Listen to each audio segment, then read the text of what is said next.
Assalamualaikum warahmatullahi wabarakatuh.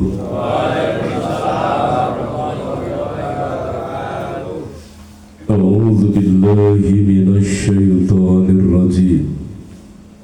Bismillahirrahmanirrahim.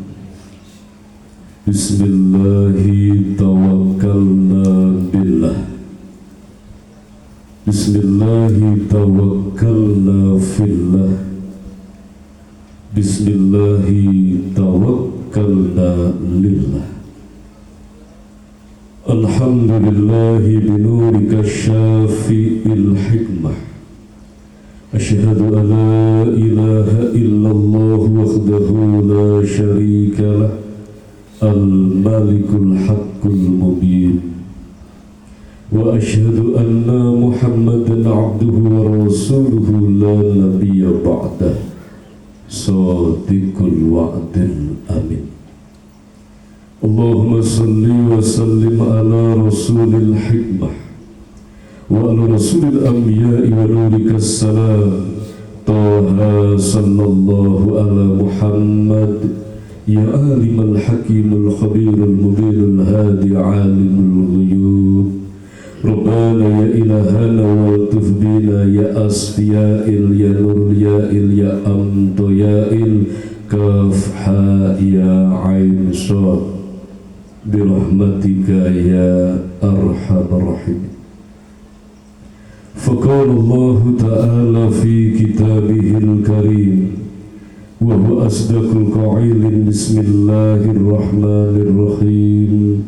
Inna akramakum indallahi atqakum. Al-ayat. Yahdikumullah kalamullah la ilaha illallah Muhammadur Rasulullah. Ya sayyidal barakah ya imamal karamah. Amma ba'du. Hadirin kiram, para alim, para ulama, para ustaz, para kiai, sesepuh bini sepuh, tokoh agama, tokoh masyarakat yang senantiasa dimuliakan dan dirahmati Allah Subhanahu wa ta'ala, dan juga tentunya yang kami harapkan doa dan restunya. Khususnya kembali mari kita mendoakan beliau, orang tua kita, guru kita, pembimbing dan pengasuh kita, beliau Al-Mukarram Bapak Kiai Joko Nur Ihsan beserta ibu, dan juga eyang guru kita, Eyang Ki Haji Muhammad Nur Ghazali Saiful Islam. Semoga senantiasa dimakamkan oleh Allah di pangkuan sucinya Allah Subhanahu wa ta'ala, dimuliakan dan dibahagiakan selalu beserta keluarga beliau, putra putri beliau, keturunan beliau, dan semoga disatukan di himpun seluruh murid dan jamaah beliau, dan semoga digabungkan roh rasa kita dengan biruhil kudus beliau di alam perjuangannya. Amin Allahumma amin. Al-Fatihah. A'udzu billahi minasyaitonir rajim. Bismillahirrahmanirrahim. Alhamdulillahi rabbil alamin arrahmanir rahim maliki yaumiddin. Iyyaka na'budu wa iyyaka nasta'in ihdinas siratal mustaqim siratal ladzina an'amta 'alaihim ghairil maghdubi 'alaihim waladdallin. Kepada beliau sesepuh kita Al-Mukarram Bapak Kiai Mas Hadi sekeluarga yang dimuliakan dan dirahmati Allah Subhanahu wa ta'ala, kepada beliau Al-Mukarram Bapak Kiai Wijatno sekeluarga yang dirahmati dan dimuliakan Allah Subhanahu wa ta'ala, dan juga kepada para kiai sesepuh semuanya yang tidak kami sebutkan asmanya satu persatu yang dimuliakan Allah Subhanahu wa ta'ala. Hadirin hadirat kaum muslimin muslimat saudara-saudaraku seiman, senasib seperjuangan fidinil Islam yang kami cintai, rahimakumullah. Pertama dan tentunya yang paling utama kembali, di malam yang penuh dengan limpahan kasih sayang Allah Subhanahu wa Ta'ala, di malam yang penuh dengan rahman dan rahimnya Allah Subhanahu wa Ta'ala, kita awali, kita landasi dengan menyatukan batin kita, menyatukan hati kita, menyatukan ruh dan rasa kita dengan jalan menyatukan niat dan iktikad kita, bahwa hadirnya kita di tempat ini, hadirnya kita di majelis ini, sepakat tidak ada yang kita cari kecuali hanya ridho Allah Subhanahu wa Ta'ala. Tidak ada yang kita tuju kecuali hanya Allah Subhanahu wa Ta'ala. Maka tatkala hati kita sepakat, hati kita menyatu sebagaimana raga yang duduk simpuh di tempat yang sama, hati kita menyatu dengan niat iktikad yang sama, yaitu semata-mata hanyalah karena Allah Subhanahu wa Ta'ala, maka dengan hati yang sama, dari hati yang paling dalam, dari ruh rasa kita yang paling dalam, mari kita menghaturkan syukur tasyakur, menghaturkan rasa terima kasih keharibaan zat sesembahan kita Allah Subhanahu wa Ta'ala. Terima kasih kepada Allah Subhanahu wa Ta'ala atas segala belian kasih sayang Allah yang setiap saat mengalir dalam kehidupan kita. Setiap saat dan detik Allah Subhanahu wa Ta'ala memelai kita dengan kasih sayangnya, baik kita sedang sadar ataupun tidak sadar bahwa detik saat ini kita masih hidup, bukti belian kasih sayang Allah Subhanahu wa Ta'ala. Maka mari kita ikrarkan rasa syukur kita bersama-sama biqaulina alhamdulillahi rabbil alamin. Semoga kita dan keluarga kita termasuk golongan hamba-hamba Allah yang ahli bersyukur sampai akhir hayat. Amin Allahumma amin. Salawat beserta salam mari kita sanjungkan keharibaan baginda Rasul Muhammad sallallahu alaihi wasallam. Kesanggupan kita lahir dan batin berjuang di alam perjuangannya baginda Rasul Muhammad sallallahu alaihi wasallam. Salawat salam tidak hanya pengakuan, salawat salam tidak hanya ikrar bilisan, tetapi salawat salam yang meriwayat dalam perjalanan hidup kita. Salawat salam yang menyatu dengan rasanya Rasulullah Muhammadin sallallahu alaihi wasallam. Bukti kita ini umatnya Rasulullah, bukti kita ini bersalawat dan salam adalah kesetiaan, kesanggupan kita sebagai muslim, sebagai mukmin, bahwa selama kita masih bernafas, selama jantung kita masih berdetak, berarti kita masih berjuang zahir dan batin agar betul-betul menghamba hanya kepada Allah Subhanahu wa Ta'ala. Betul-betul mampu menghambakan diri kepada Allah, menghambakan diri dengan tulus ikhlas hanya kepada Allah Subhanahu wa Ta'ala. Maka menghambakan diri kepada Allah Subhanahu wa Ta'ala berarti kita tunduk merunduk, berserah diri kepada Allah Subhanahu wa Ta'ala, sehingga disitulah dibutuhkan keikhlasan, kebesaran hati, dalam menerima kebesaran Allah Subhanahu wa ta'ala. Dibutuhkan kebesaran jiwa dalam menerima keakbarannya Allah, di dalam menerima ketuhanannya Allah, di dalam menyaksikan kemahasuciannya Allah Subhanahu wa ta'ala. Cukup kita sadar sesadar-sadarnya, dan tetaplah sadar sampai kapanpun, sampai hembusan nafas yang terakhir, bahwa yang hebat hanya Allah, yang kuasa hanya Allah Subhanahu wa ta'ala, yang maha pandai hanya Allah Subhanahu wa ta'ala, yang maha cerdas hanya Allah Subhanahu wa ta'ala, yang maha perkasa nan digdaya hanya Allah Subhanahu wa ta'ala. Lalu di manakah posisi kita? Man arafan nafsah faqad arafar rabbah. Barang siapa dia tahu posisi pribadinya, jati dirinya, maka dia akan mengenal siapa Tuhannya.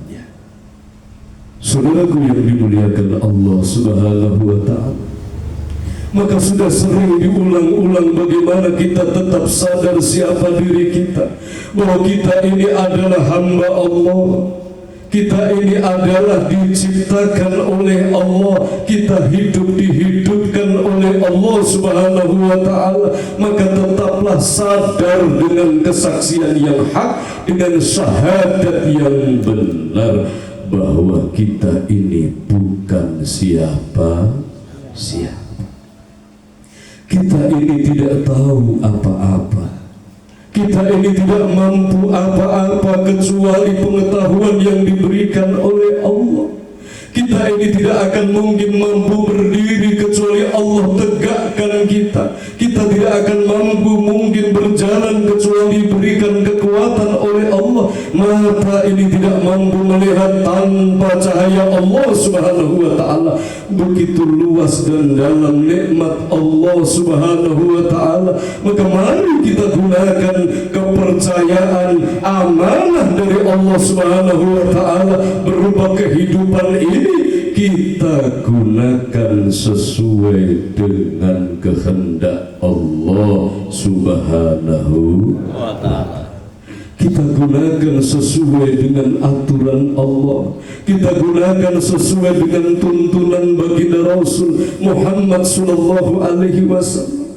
Karena itulah jalan kembali kita kepada Allah. Kalau sampai kita gunakan kehidupan ini bukan atau tidak sesuai dengan aturan Allah, maka disitulah awal kita bermasalah dalam hidup ini. Awal kita akan mendapatkan kesulitan dalam hidup ini, karena langkah kita sudah tidak lagi karena hidayah Allah Subhanahu wa ta'ala. Saudaraku seiman seakidah yang dimuliakan Allah Subhanahu wa ta'ala, maka zaman sudah semakin akhir, zaman sudah semakin porak-poranda, dikarenakan manusia sudah semakin banyak yang lupa atas tugas-tugasnya di muka bumi ini. Dikarenakan manusia sudah mulai lepas daripada rahimnya Allah Subhanahu wa ta'ala, dan manusia mulai berselingkuh, mulai menyembah kepada selain Allah Subhanahu wa ta'ala. Zaman akhir, zaman di mana nafsu manusia semakin membabi buta. Zaman akhir, zaman di mana nafsu manusia semakin merajalela, sehingga 24 jam yang dikerjakan hanyalah dosa dan dosa, baik lahir maupun batin. Ironisnya, sedikit sekali manusia yang merasa itu adalah dosa, dan banyak manusia yang berbangga diri dengan dosa-dosanya. Na'udzubillah min. Maka mari kita fafiru ilallah, kita kembali ke hadirat Allah Subhanahu wa Ta'ala, berlari menuju Allah Subhanahu wa Ta'ala. Betul-betul kembali kita gunakan dohir batin kita gunakan konsentrasi kita gunakan manah kita kepada satu titik yang benar, yaitu tauhidillah, bertauhid kepada Allah Subhanahu wa Ta'ala. Kenapa ini sering diulang? Sebab inilah target utamanya. Manusia tanpa bertauhid kepada Allah, apalah artinya? Walaupun dia itu mampu menggapai puncak prestasi kehidupan dalam hal ekonomi, jabatan dan lain sebagainya, itu muspro tanpa guna di hadapan Allah Subhanahu wa Ta'ala. Seberapapun harta yang mampu dikumpulkan oleh manusia, tatkala ketauhidan ini hilang dari kehidupannya, tatkala manusia terhalang menyaksikan keagungan dan kebesaran Allah, sudah dipastikan manusia tidak akan mampu merasakan kebahagiaan, tidak akan mampu merasakan ketenangan dalam hidupnya. Saudaraku rahimakumullah, maka berhati-hatilah di dalam menjaga hati agar tetap berserah diri kepada Allah Subhanahu wa Ta'ala. Saudaraku seiman, seakidah yang dimuliakan Allah Subhanahu wa Ta'ala, Rasulullah Muhammadin sallallahu alaihi wasallam memberikan panduan yang jelas kepada kita semua. Rasulullah memberikan nasihat kepada kita semua, dan sudah sering kita bahas bersama-sama bahwa kehidupan itu dibagi menjadi 3 bagian. Hidup manusia itu dibagi menjadi 3 tahapan. Tahap yang pertama adalah 20 tahun yang pertama.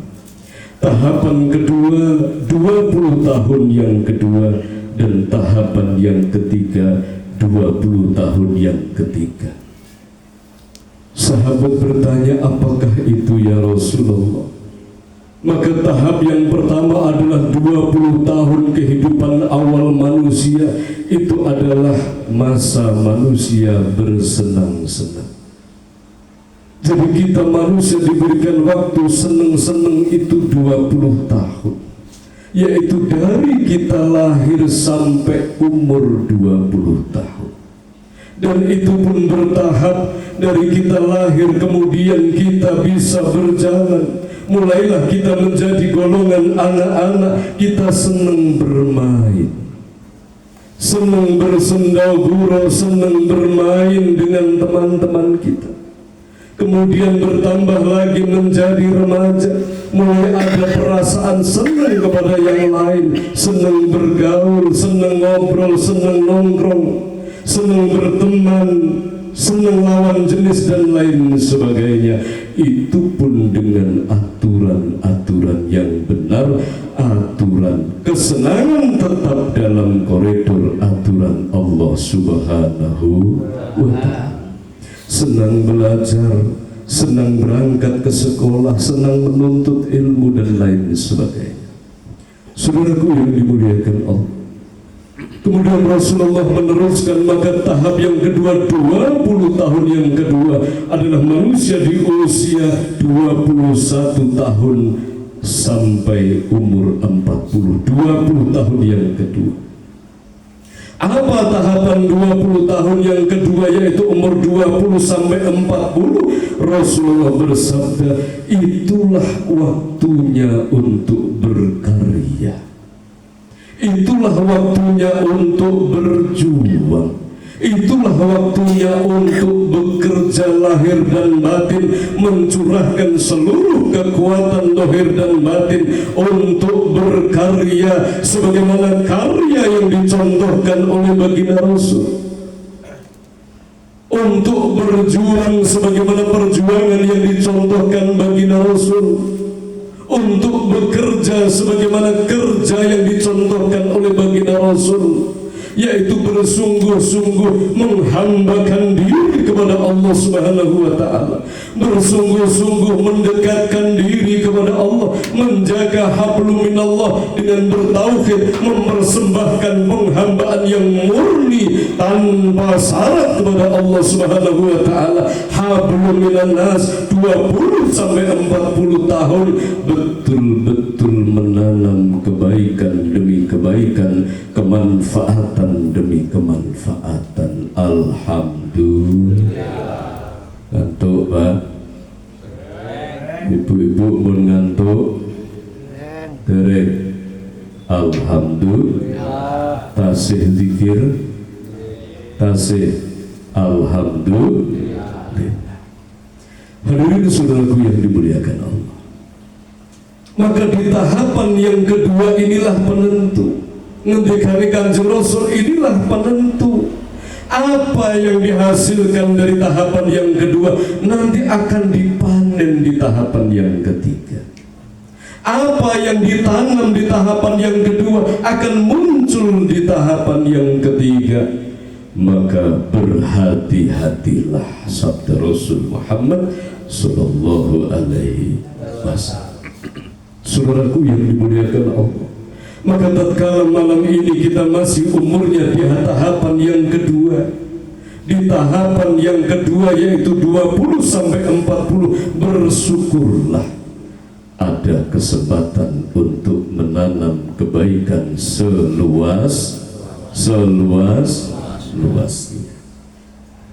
Maka apa yang perlu dijalankan di tahapan yang kedua adalah memaksimalkan karya kita dari bangun tidur sampai tidur lagi. Bagaimana memperluas ibadah kita, memperluas kuantitas dan kualitas dari sholat kita, zikir kita, menjaga kemurnian batin kita, dan dalam konteks hablum minan nas, memperluas amal-amal kebaikan kita, memperluas sedekah kita, memperluas menolong orang lain, memperbanyak kebaikan demi kebaikan, doa-doa yang baik, mendoakan orang lain, berkarya seluas-luasnya dengan landasan ikhlas karena Allah Subhanahu wa Ta'ala.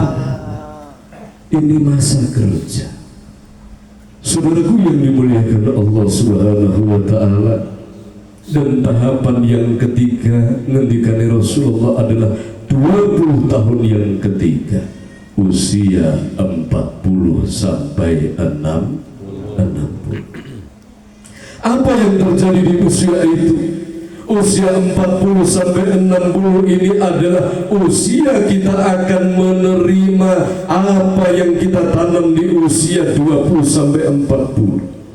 Maka bagaimana, apa yang harus dijalankan di usia itu? Kalau saat ini usia kita masuk di tahapan yang ketiga adalah memperbanyak istighfar, mohon ampun kepada Allah Subhanahu wa Ta'ala. Segala tanaman keburukan yang pernah ditanam di fase yang kedua yaitu 20-40 dikoreksi. Ya Allah, ampuni aku dulu umur 25 aku pernah mengambil hak orang lain. Ya Allah, ampuni aku umur 30 aku pernah menyakiti orang lain. Ya Allah, ampuni aku umur 33 aku pernah menipu orang lain. Ya Allah, ampuni aku selama umur 20 sampai 30 sholatku berantakan dan lain sebagainya. Memohon ampun, sibukkan diri kita di usia 40 sampai 60 adalah taubatan nasuh. Memperbanyak sholat taubat nurul maghfirah, memperbanyak istighfar baik lahir maupun batin. Tidak cuma sholatnya yang taubat, tetapi langkah perbuatannya pun harus bertaubat. Duduk kita, berbaring, berdiri, berjalan, senantiasa membisikkan istighfar di dalam hati kita, merintih memohon ampun kepada Allah, senantiasa mengakui kezaliman kita di hadapan Allah. La ilaha illa anta subhanaka inni kuntu minadh zalimin. Ya Allah, usiaku sudah 45 tahun ya Allah, di usia yang kedua, tahapan kedua 20 sampai 40 ya Allah. Sungguh celaka, sungguh zalim diriku ini ya Allah. Aku menanam berbagai dosa dalam kehidupanku. Aku acuh tak acuh atas perintahmu ya Allah, dan aku mengabaikan laranganmu ya Allah. Sungguh langkahku brutal, akalku nakal, nafsuku ya Allah tak terkendali di tahapan kedua yang seharusnya aku gunakan untuk mengikuti perjuangan Rasul, tetapi waktuku habis aku gunakan untuk mengikuti komando nafsuku sendiri. Astagfirullahaladzim. Sampai menemukan ruhnya. Apa ruhnya? Ruh istighfar. Apa roh istighfar? Manusia yang betul-betul menemukan roh istighfar maka akan tunduk merunduk di hadapan Allah. Manusia yang betul-betul mancar roh istighfarnya akan merasa bahwa dia itu banyak salah, tidak ada waktu, tidak ada kesempatan untuk merendahkan orang lain, tidak ada kesempatan untuk mencari-cari kesalahan orang lain, sebab menanggung kesalahannya sendiri dia sudah kewalahan. Tidak ada kesempatan untuk berbuat dosa dan kezaliman karena dia fokus untuk memohon ampun kepada Allah Subhanahu wa ta'ala, fokus untuk meraih maghfirahnya Allah, fokus untuk meraih pemutihan dari Allah Subhanahu wa ta'ala. Maka di usia yang ketiga 40 sampai 60 tatkala manusia benar menghadapinya, walaupun di usia pertengahan berlumuran dosa, maka dia akan mendapatkan pengampunan dari Allah Subhanahu. Beruntunglah manusia yang di tahapan yang kedua dari 20 sampai 40 dia sudah sungguh-sungguh menghamba kepada Allah, bersungguh-sungguh untuk mengendalikan nafsunya, bersungguh-sungguh berjihad berperang dari tantangan nafsunya sendiri, dan dia berhasil memenangkan kehendak Allah di atas segala-galanya. Dia berhasil menyerahkan jiwa raganya kepada Allah, sehingga di usia keemasan 20 sampai 40 tanaman kebaikannya begitu luas, penghambaannya begitu tulus kepada Allah. Maka di usia 40 sampai 60 atau sampai akhir hayatnya, maka dia akan menerima panen-panen keberkahan dari Allah Subhanahu wa ta'ala. Dia akan mendapatkan kejutan-kejutan kebaikan dari Allah, kiriman-kiriman keberkahan dari Allah Subhanahu wa ta'ala, sampai hembusan nafas terakhirnya. Alhamdulillah. Saudaraku yang dimuliakan Allah, celaka na'udzubillah bagi manusia yang tatkala di tahapan kedua umur 20 sampai 40 dia lalai, umur 20-40 dia hidup tanpa aturan, umur 20 sampai 40 dia jauh dari Allah, perintah Allah diterjang, perintah Allah tidak dijalankan, larangan Allah diterjang. Tetapi di usia yang ketiga 40 sampai 60 belum juga bertobat, na'udzubillah min. Sudah usia 50 tapi yang dikejar bukan lagi Allah, yang dikejar belum Allah. Di usia 60 belum beristighfar dengan sungguh-sungguh kepada Allah. Usianya yang tahapan ketiga tapi dia belum sadar. Dia masih dibelai oleh nafsunya sendiri. Dia masih masuk dalam ilusi hawa nafsunya sendiri, seakan-akan dunia ini adalah segala-galanya, seakan-akan dunia ini adalah tujuan akhirnya. Dia masuk dalam ilusi dunia, di dalam sihir dunia, di dalam tipu daya dunia, yaitu merasa bahwa orang yang hartanya lebih banyak itu lebih mulia daripada yang hartanya lebih sedikit. Ini adalah sihir dunia. Hati-hati. Ini adalah ilusi dunia. Apa ilusi dunia? Ini sudah diperingatkan Kanjeng Rasul Muhammad SAW. Di zaman akhir ini nanti, di zaman akhir itu nanti, ilusi dunia, sihir dunia sangat berat. Apakah sihir dunia itu ya Rasulullah?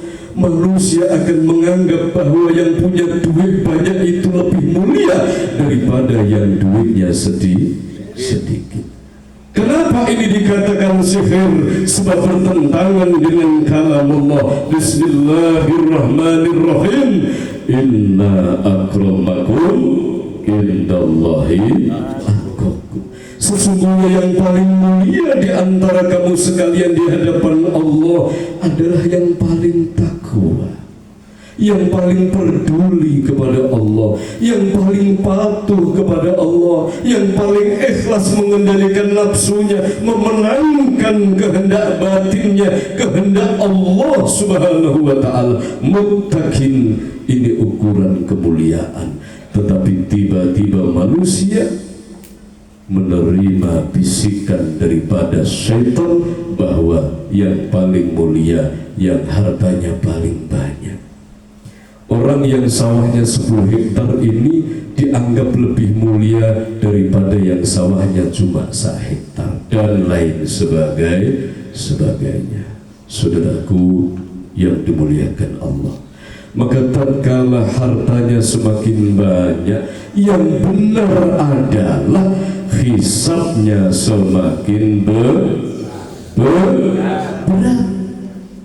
Hartanya paling banyak, maka tanggung jawabnya paling besar.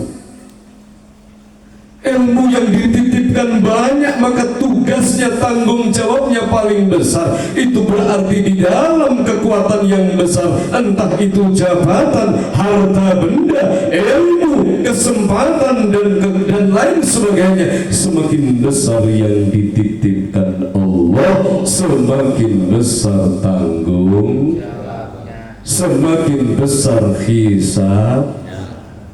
Percaya betul? Percatus betul?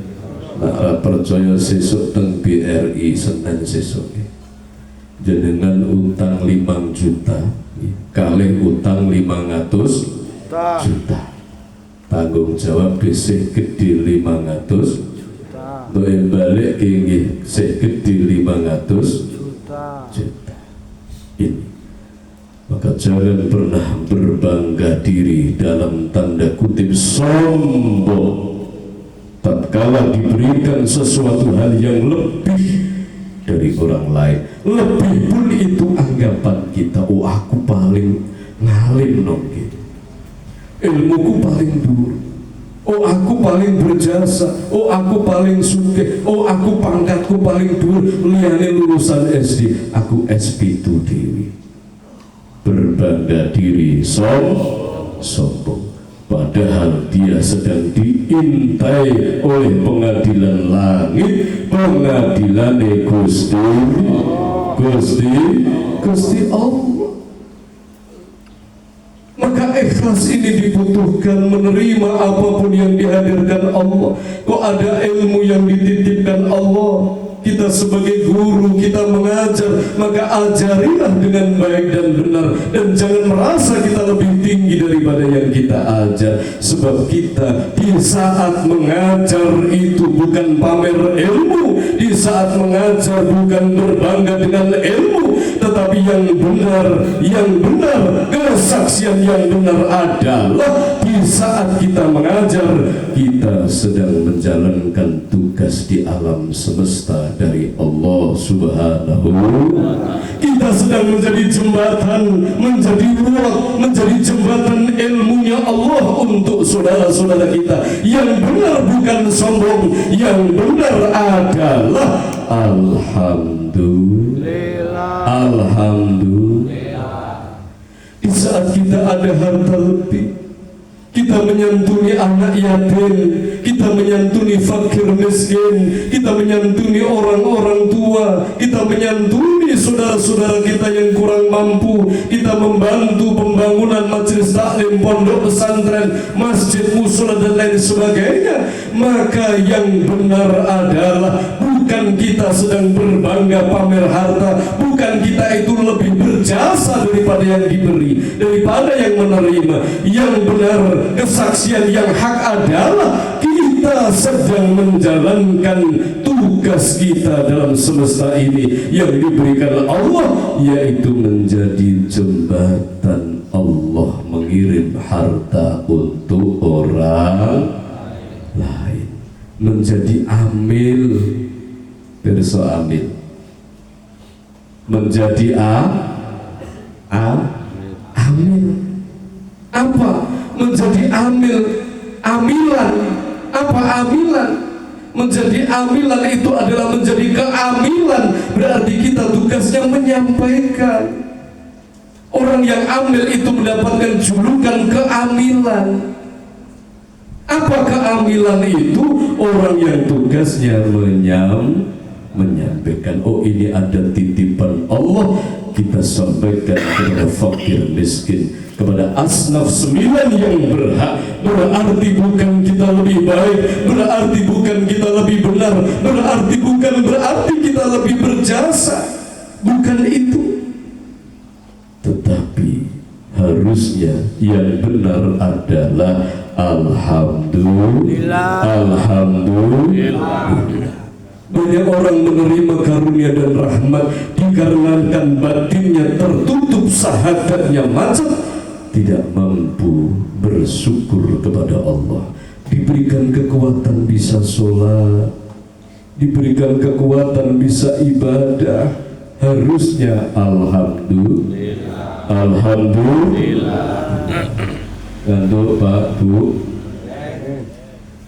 hidup ini uripe kula jenengan sami niki jenengan tumbas kali Gusti Allah mboten? Nate tumbas? Betul.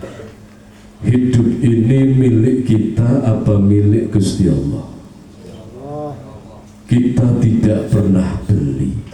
Ini milik Gusti Allah, diparing kita dateng kula jenengan sami. Alhamdulillah. Kita tidak punya, kemudian diberi oleh Allah berupa kehidupan. Yang benar adalah bersyukur, alhamdulillah. Setelah bersyukur apa? Kita harus peduli tentang apa kehendak Zat yang memberikan hidup. Aku beri kehidupan, aku berikan kehidupan kepadamu.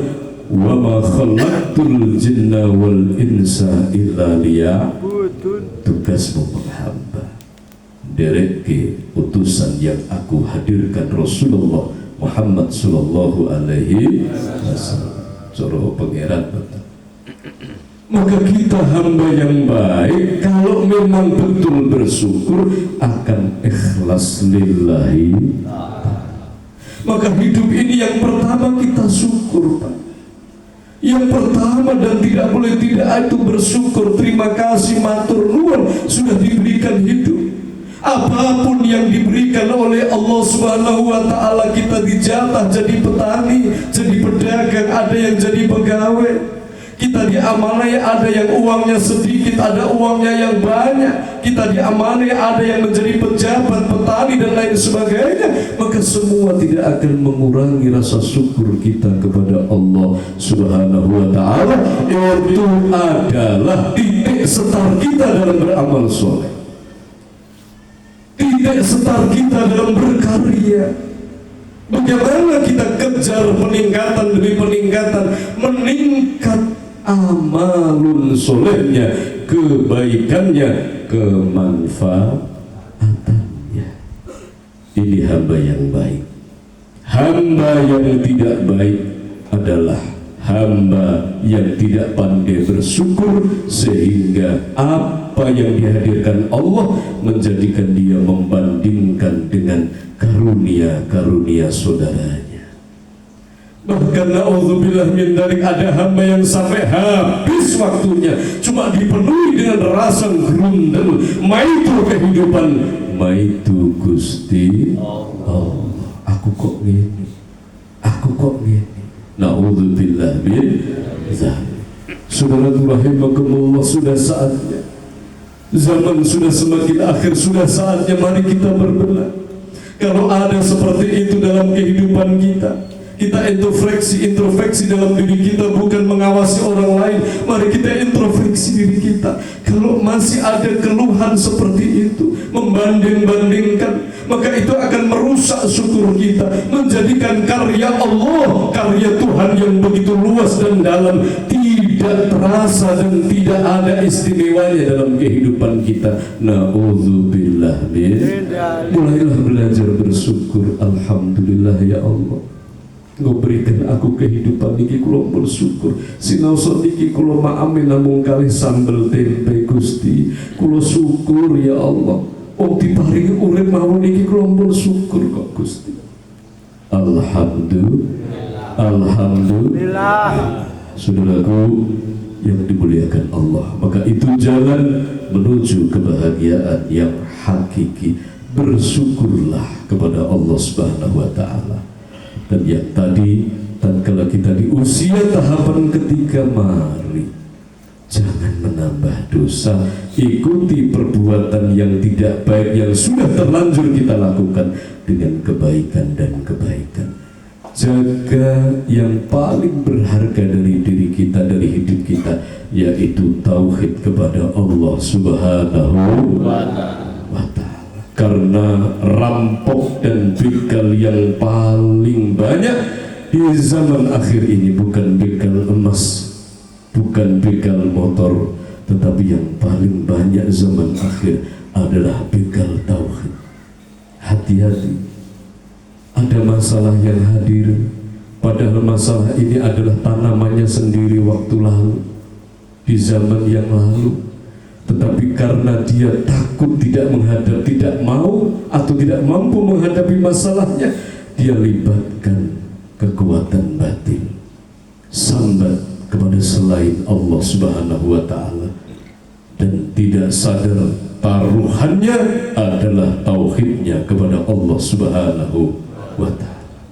Maka persis dalam sejarah Kleting Kuning, Kleting Abang, Kleting Ijo yang menyeberangi sungai menuju kepada Andi-Andi Lumut, itu gambaran kehidupan manusia.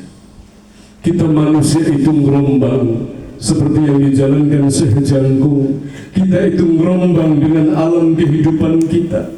Syekh Jangkung gerombang di tengah lautan. Apa alatnya? Hanyalah dua kelapa sak kandil, dua kelapa yang disambungkan menjadi satu sehingga beliau bisa hidup di tengah lautan.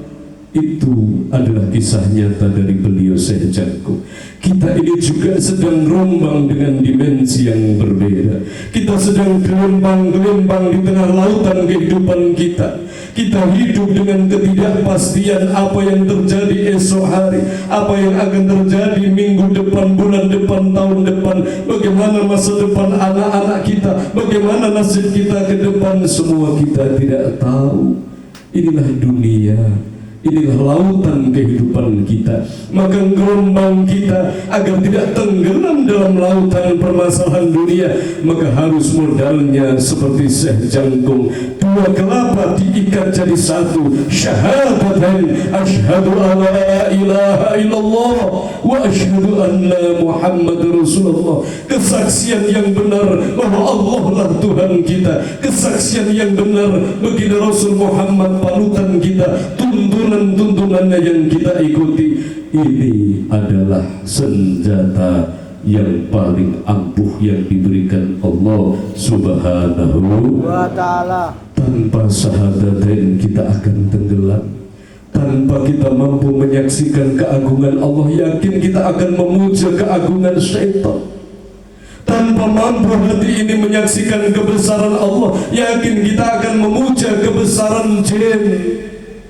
Tanpa yakin bahwa Allah itu maha menolong, tanpa kita mampu menyaksikan bahwa Allah ini maha menolong, yakin begitu mudah kita akan minta tolong kepada sisi kiri, yaitu jin dan syaitan. Na'udzubillah min.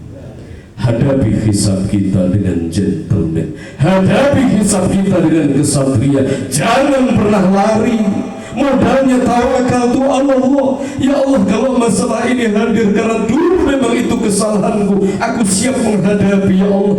Tetapi aku ini lemah ya Allah. Tolong beri aku kekuatan agar aku mampu menghadapi masalah ini, dan tolong ringankan hisabku seringan-ringannya ya Allah.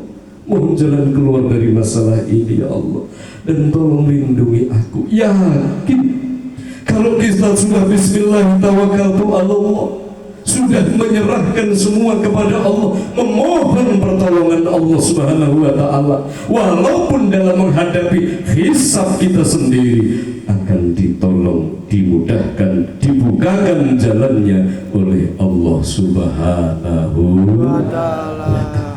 Tetapi dengan kita ketakutan menghadapi hisab kita sendiri, kemudian kita curhat kepada selain Allah, jin setan kesenangan tepuk tangan langsung masuk. Oh, ini jalannya, solusinya ini. Begitu kita mengikuti sarannya, berarti kita telah membarter seperti kleting-kleting selain kleting kuning. Apa? Begitu dia mau menyeberang minta tolong sama yuyu kangkang, syaratnya kesuciannya direnggut oleh yuyu. Walaupun dia bisa nyeberang apa yang diseberangi, kali Bengawan bisa diseberangi, tapi dia ditolak oleh ande-ande, tidak bisa diterima oleh Ruhul Kudus karena sudah tidak suci. Berbeda dengan kleting kuning, dia tidak minta pertolongan yuyu kangkang, tetapi dia senjatanya soto lanang. Apa soto lanang? Alif, tegak keyakinan tauhidullah, la ilaha illallah. Sungai yang begitu luas dan dalam, arusnya deras sekali, disabet dengan soto lanang menjadi kering.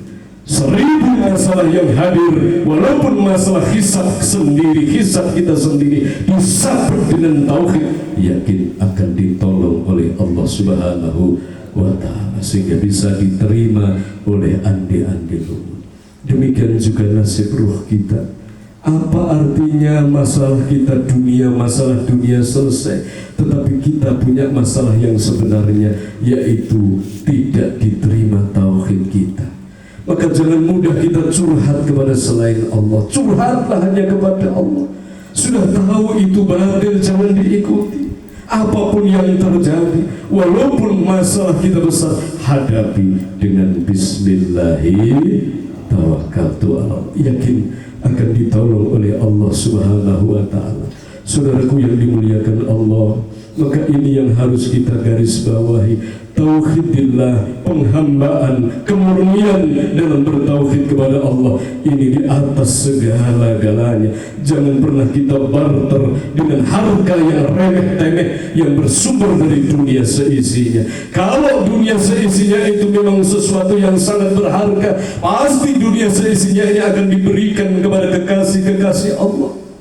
Kenapa ada orang yang kafir, ada orang ahli maksiat, ada orang yang menantang Allah, musyrikin sejati, tapi dia mendapatkan geliman dunia seisinya? Itu sudah menjadi dalil apa yang terjadi. Dunia memang tidak ada nilainya di hadapan Allah Subhanahu. Dunia memang tidak berharga di hadapan Allah. Ada manfaat tapi sedikit. Sedangkan tauhid adalah segala-galanya. Kalau dunia ini adalah manfaatnya adalah tingkat tinggi, tidak akan diberikan kepada orang yang musyrik, tidak akan diberikan kepada orang-orang yang ahli maksiat, akan diberikan kepada kekasih Allah, diberikan kepada para rasul, para nabi. Tetapi banyak yang terjadi, orang-orang yang mengingkari Allah diberikan gelambang harta benda. Bukti bahwa dunia itu berapa nilainya di hadapan Allah Subhanahu wa ta'ala. Apa artinya?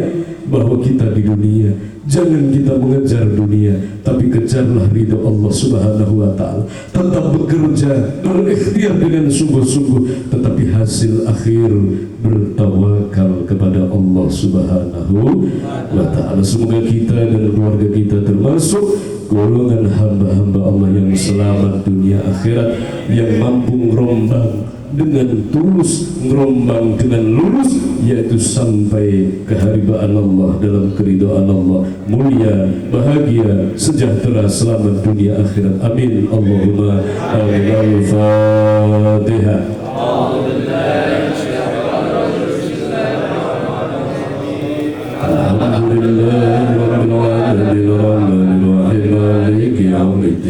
إياك نعبد وإياك نستعين اهدنا الصراط المستقيم صراط الذين أنعمت عليهم غير المغضوب عليهم ولا الضالين. Mari yang sudah batal dipersilakan untuk kita lanjutkan sholat sambil menunggu saudara kita wudhu. Mari kita istighosah.